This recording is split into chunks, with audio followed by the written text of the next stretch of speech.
Hello, you're watching 49ers Playbook, the channel that's trying to answer the whys and hows of the game.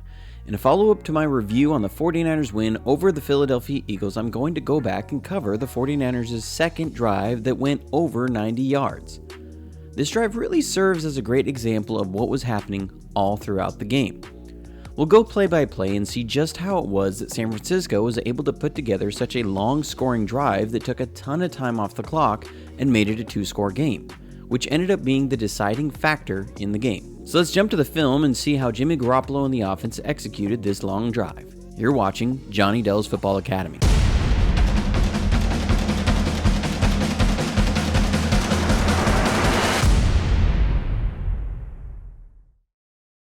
So the first play we run, we're going to try and get a chunk gain with Brandon Ayuk, but Philadelphia covers it well. This is a play we've run a number of times over the past few years and has been in the Shanahan offense a long time. I remember Ayuk getting a catch on this play against New England last year. But we're going to look to attack Philadelphia's soft coverage by first going with a run fake, trying to suck up the underneath defenders, and run Ayuk on a deep curl. After the fake, you see Philadelphia did a real nice job in coverage and didn't bite. When Jimmy reads it, you can see the linebackers in the throwing lane, and the corner and safety have Ayuk bracketed. It's actually impressive that we get anything on this play. I credit Jimmy's quick release and Deebo's ability to run after the catch for making something out of nothing. Next, we'll run our toss play that's one of our bread and butter plays that actually got a decent gain. One of the few good gains we had in the game. The keys to this play are the scoop blocks by McGlinchey and Brunskill that look to allow Kittle and Mack to get to the second level. Overall, it's a great job in blocking that opens up a couple lanes for Mitchell to run through, and we get a nice gain for a first down. So with the success from the previous play, Shanahan's going to say, let's try it again. Here, we actually do a decent job blocking. Mitchell just takes a poor read. In this zone toss play, or any of our zone runs, the running back is coached to read the blocks very quickly, usually by his third or fourth step, and be cutting by the fifth or sixth step. You can see by the third step, not counting the false step, the read would take Mitchell outside, as Juszczyk is attacking the outside shoulder of Avery, and Kittle has an angle on the stack backer. Instead, Mitchell cuts it up inside, which gives Avery a quick defeat on Juszczyk and blows up the play. Mitchell is a young guy who hasn't had a lot of time in Shanahan's system. This is where the injuries to the running backs, Wilson and Mostert, have made things so hard on our team through the first 2 weeks. So we'll next try and look to keep the Philadelphia defensive line honest and continue to slow them down with a screen. Screens rely mostly on misdirection, and here Philadelphia just plays this well. We get a gain, but not much, setting up third down.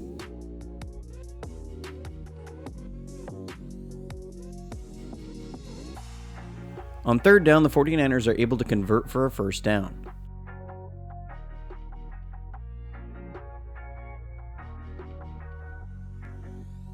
As we come out, we're going to go 3-by-1 with Ayuk alone, 1-on-1 with Darius Slay, Philadelphia's best corner.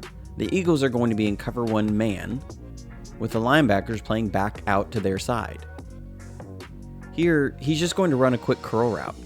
Jimmy knows he's going here before the snap. He's going to rely on Ayuk winning the route against the off coverage.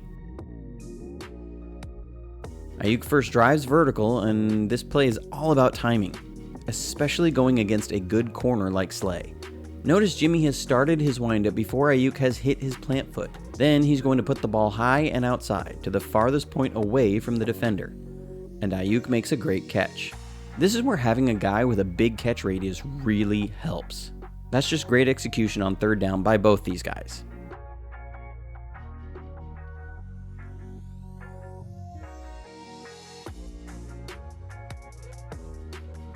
So next we'll come back out and try and get the toss play going again.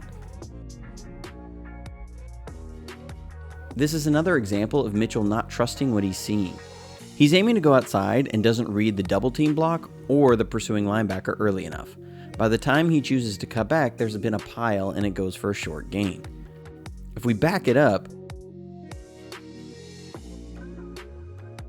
here he's supposed to make his decision at this point. The linebacker's over pursuing and you've got the blocks for a cut up.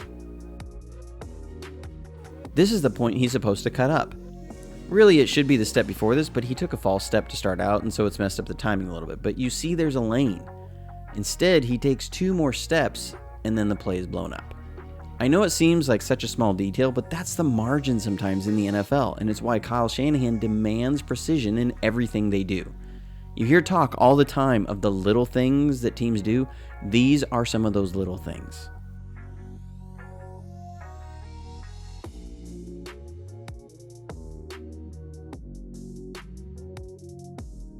This is almost a repeat of the previous 3-down series. After the failed toss play, we're going to come again with a screen to keep the defensive line off balance. And again, good execution by Philadelphia.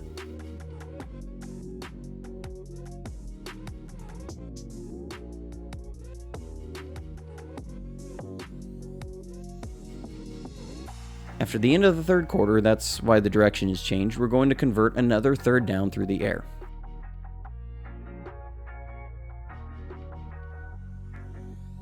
Philadelphia is going to try and disguise their coverage with this shell look. They're going to be in cover 4 palms, and we're going to run a high-low here with Kittle and Debo. With Kittle running an out route, and Debo running a short post. That looks to put the mic in a vertical stretch.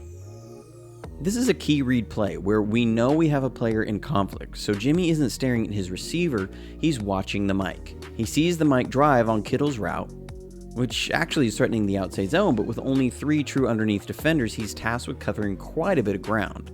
So it opens up Debo's short post for a 1st down.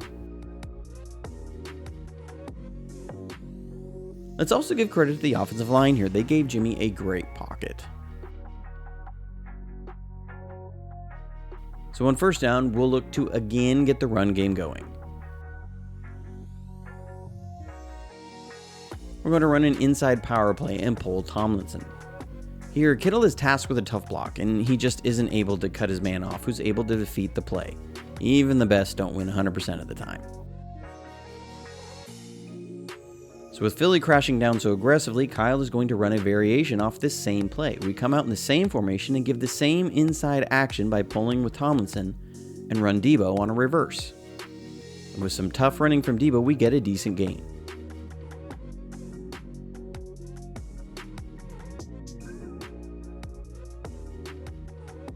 With 3rd and short, Philly gets an illegal hands to the face call, and we get a 1st down.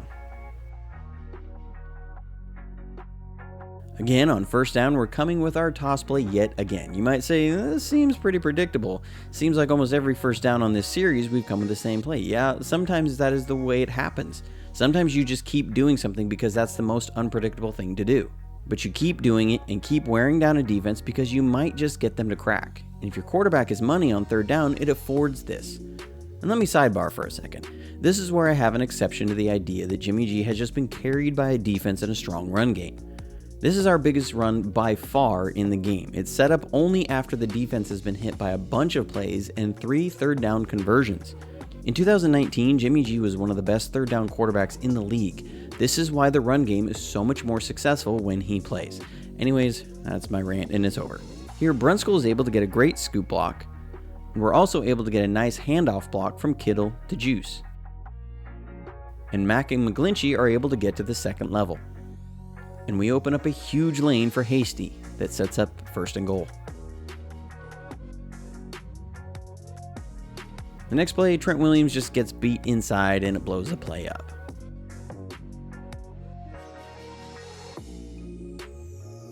The next play after this, we're going to try a little shovel pass to Hasty. From the end zone, you can see what happened.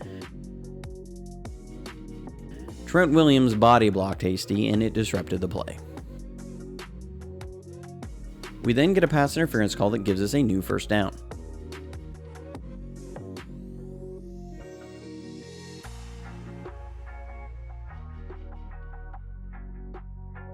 We then get right down to the goal line on a Mitchell run.